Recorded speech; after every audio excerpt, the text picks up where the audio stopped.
তারল্য তারল্য শব্দটির সাথে আমরা সবাই কম বেশি পরিচিত, তবুও আমি আরেকটু পরিষ্কার করে দেই। তারল্য শব্দটি তিনটি ভিন্ন ভিন্ন বিষয়ে ব্যবহার করা হয় এবং ভিন্ন ভিন্ন মিনিং হয়।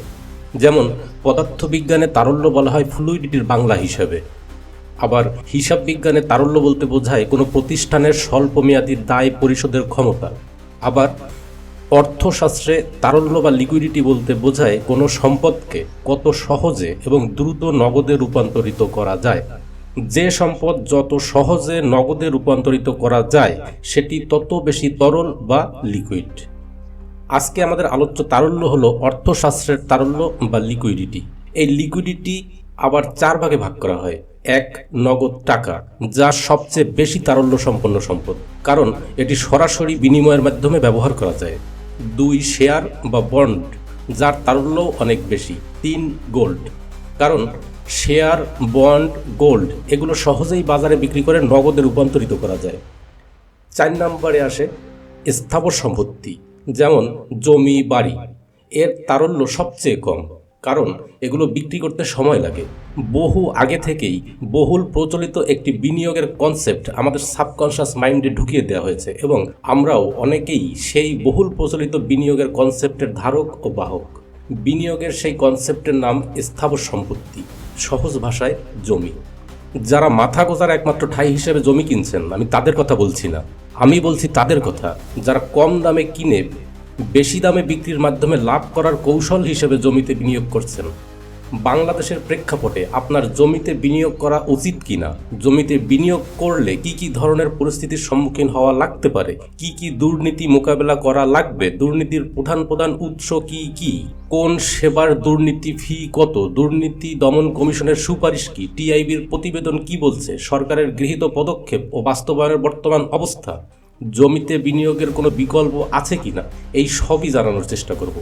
তাই শুধু বিনিয়োগকারী না, যে কোনোভাবেই হোক, আপনি যদি 1 খণ্ড জমির মালিক হন অথবা হওয়ার কথা ভাবছেন, তবে কিছুক্ষণ আমার সাথেই থাকেন। গণপ্রজাতন্ত্রী বাংলাদেশ সরকারের সংবিধানের 42 অনুচ্ছেদে একজন নাগরিককে সম্পত্তি অর্জন, ধারণ, হস্তান্তর ও অন্যভাবে বিলি ব্যবস্থা করার অধিকার প্রদান করা হয়েছে। সংবিধানের 13 এবং 42 অনুচ্ছেদ সম্মিলিতভাবে পাঠ করলে প্রতীয়মান হয় যে মূলত সংবিধানে প্রদত্ত এই অধিকার প্রয়োগের মাধ্যমেই একজন নাগরিক কোনো স্থাবর সম্পত্তি অর্জন, ধারণ ও হস্তান্তর করতে পারেন। কিন্তু প্রত্যেক নাগরিকের সাংবিধানিক অধিকার নির্বিঘ্নে প্রাপ্তির বিধান থাকলেও ভূমি সেবার প্রতি ধাপেই প্রতিনিয়ত চরম অনিয়ম, দুর্নীতি ও হয়রানির শিকার হচ্ছেন দেশের সাধারণ মানুষ। ভূমি সংক্রান্ত সেবা কার্যক্রমে ঘুষ লেনদেন মোটামুটি একটা শিল্পের পর্যায়ে পৌঁছে গেছে। দালালদের সাথে কর্মকর্তাদের যোগসাজশে সম্পত্তি আত্মসাৎ, রাজনৈতিক প্রভাব, ভোগ দখল সহ এ খাতে চলছে লাগামহীন দুর্নীতি, কিন্তু দেখার কেউ নাই। দুর্ভাগ্যজনক হলেও সত্যি যে ভূমি অফিসের দুর্নীতির গল্পের কোনো শেষ নেই। স্থানীয় সাব রেজিস্ট্রারের দপ্তরে ঘুষের টাকা না দেওয়ায় 1 খণ্ড জমির দলিল করাতে পারেননি সাবেক স্থানীয় সরকার পল্লী উন্নয়ন ও সমবায় প্রতিমন্ত্রী স্বপন ভট্টাচার্য।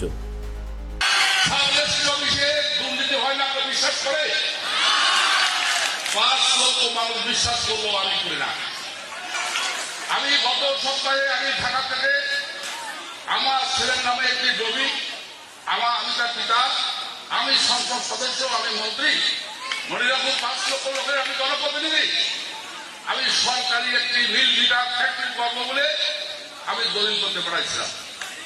দুঃখজনক ঘটনা, এই দুর্নীতির রেট আছে, রেট দেওয়া হয়নি বলে দলিল হয়নি। 1 সপ্তাহের কথা, আমি লজ্জায় কথা কারণ বলি। অবাক বিষয় হচ্ছে, তিনিই একমাত্র সরকারের উচ্চ পর্যায়ের লোক নন যিনি ভূমি অফিসের এমন অপকর্মের শিকার হয়েছেন। Deputy attorney general BM Abdur Rafel তাদের পারিবারিক জমির দলিল রেজিস্ট্রি করতে কুষ্টিয়া সাব রেজিস্ট্রার অফিসে গেলে সেখানে 2 জন কর্মচারী তার কাছে 30,000 টাকা ঘুষ দাবি করেন। তার পরিচয় জানার পরেও কর্মচারীদের সামান্য ভয় বা অনুশোচনা হয়নি, যদিও পরবর্তীতে অত্যন্ত দয়াপরবশ হয়ে ঘুষের পরিমাণ 5,000 টাকা কমিয়ে দিয়েছিলেন তারা। এই যদি হয় সরকারের উচ্চপদস্থ ব্যক্তিদের সঙ্গে ভূমি অফিসের কর্মচারীদের পেশাদারিত্বের নমুনা, তাহলে সাধারণ জনগণের সঙ্গে তাদের আচরণ কেমন হতে পারে তা অনুমান করা খুব একটা কঠিন না। চকরিয়ার সাব রেজিস্ট্রার ও কক্সবাজারের ভূমি অফিসের আরেক কর্মকর্তাকে দুর্নীতি দমন কমিশন 6,42,000 ঘুষের টাকাসহ গ্রেপ্তার করার ঘটনা থেকে আমরা সামান্য ধারণা পাই যে কি পরিমাণ টাকা এই লোকগুলো সাধারণ জনগণের কাছ থেকে হাতিয়ে নিচ্ছে। আপনি যদি ভুক্তভোগী না হন তবে চিন্তাও করতে পারবেন না যে যথোপযুক্ত শাস্তি না হওয়ায় দুর্নীতির ডালপালা কত দূর পর্যন্ত বিস্তৃত হয়েছে এবং যারা এর সঙ্গে জড়িত তারা কতটুকু স্বাচ্ছন্দ্যের সঙ্গে এই অপরাধ চালিয়েই যাচ্ছে। বলছিলাম কুড়িগ্রামের ভুরুঙ্গামারীতে সবার সামনে ঘুষ নিচ্ছেন উপসহকারী ভূমি কর্মকর্তা নজরুল ইসলাম। সাংবাদিকদের কাছে ঘুষ নেয়ার কথা স্বীকার করে তিনি বলেছেন, এটাই নিয়ম, উপরের নির্দেশে এভাবেই কাজ করতে হয়। এলাকার দরিদ্র মানুষের অভিযোগ, ঘুষের টাকা জোগাড় করতে না পারায় তাদের বহু কাজ ঝুলে আছে। একটি নামজারি এবং খারিজ নিতে তাকে দিতে হয় 5,000 হতে 20,000 টাকা অবধি।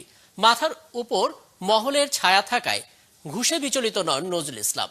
স্থানীয়রা জানান, জমির পরিমাণ কিংবা ব্যক্তির অবস্থা দেখে টাকার অঙ্কটা বেড়ে যায় তার। চাহিদা মতো ঘুষ দিতে না পারলে তার কাজ ঝুলিয়ে রাখেন। প্রধানমন্ত্রীর দেয়া জমি আছে ঘরনাই প্রকল্পে অনিয়ম করে টাকার বিনিময়ে তালিকা তৈরি করার অভিযোগ আছে। আর এই অনিয়ম দুর্নীতির পক্ষে ঊর্ধ্বতন কর্তৃপক্ষের দোহাই দিয়ে তারা দিন দিন হয়ে উঠছে আরো লাগামহীন বেপরোয়া। ট্রান্সপারেন্সি ইন্টারন্যাশনাল বাংলাদেশের একটি প্রতিবেদন থেকে জানা গেছে, দেশের মানুষ ভূমি সংক্রান্ত সেবা পাওয়ার জন্য প্রতিটি ধাপে 500 থেকে 5 লাখ টাকা পর্যন্ত ঘুষ দিতে বাধ্য হন। ভূমি খাতে বিরাজমান ভয়াবহ অনিয়ম ও দুর্নীতির চিত্র তুলে ধরে টিআইবির প্রতিবেদনে বলা হয়, ভূমি জরিপের সময় জরিপ কর্মীরা জমির পরিমাণ কম দেখানো ও খতিয়ানে ভুল তথ্য লেখার ভয় দেখিয়ে ভূমি মালিকদের কাছ থেকে ঘুষ নেওয়া, ঘুষের বিনিময়ে খাস জমি, অর্পিত সম্পত্তি, পরিত্যক্ত ও কোর্ট অফ অর্ডার্সের সম্পত্তি দখলকারী ক্ষমতাবান ও প্রভাবশালীদের নামে রেকর্ড প্রস্তুত, তফসিল অফিসে ঘুষের বিনিময়ে নামজারির প্যাকেজ নির্ধারণ, কোনো ভূমি অফিসের কর্মকর্তাদের যোগ সাজসে অবৈধ দখলকৃত খাস জমি, কোর্ট অফ অর্ডার্সের এবং অর্পিত ও পরিত্যক্ত সম্পত্তি ক্ষমতাবান ও রাজনৈতিকভাবে প্রভাবশালীদের নামে নামজারি, কৃষি খাস জমি বরাদ্দের ক্ষেত্রে রাজনৈতিক নেতা, ইউনিয়ন পরিষদ চেয়ারম্যান ও মেম্বারদের প্রভাব ও স্বজনপ্রীতি সহ নানান ধরনের দুর্নীতির অভিযোগ রয়েছে।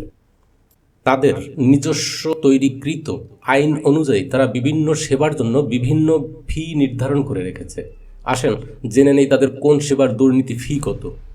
জমির নামজারির ক্ষেত্রে 3,000 টাকা থেকে 2 লাখ টাকা, হাটবাজার ইজারায় 10,000 টাকা থেকে 20 লাখ টাকা, খতিয়ান ও নকশার নকল কপি উত্তোলন 200 টাকা থেকে 1,000 টাকা, দলিলের নকল উত্তোলনে 800 টাকা থেকে 2,000 টাকা, গ্রামাঞ্চলে প্রতি বিঘা ভূমি জরিপে 5 থেকে 10,000 টাকা, হাটবাজারে অতিরিক্ত টোল গ্রহণের বিরুদ্ধে যে কোনো তদন্ত ও প্রশাসনিক ব্যবস্থা প্রতিহতকরণে 10,000 টাকা থেকে 2 লক্ষ টাকা, ভূমি সংক্রান্ত মামলার বিভিন্ন ধাপে 300 টাকা থেকে 1,000 টাকা, ভূমি উন্নয়ন করে 100 টাকা থেকে 10,000 টাকা।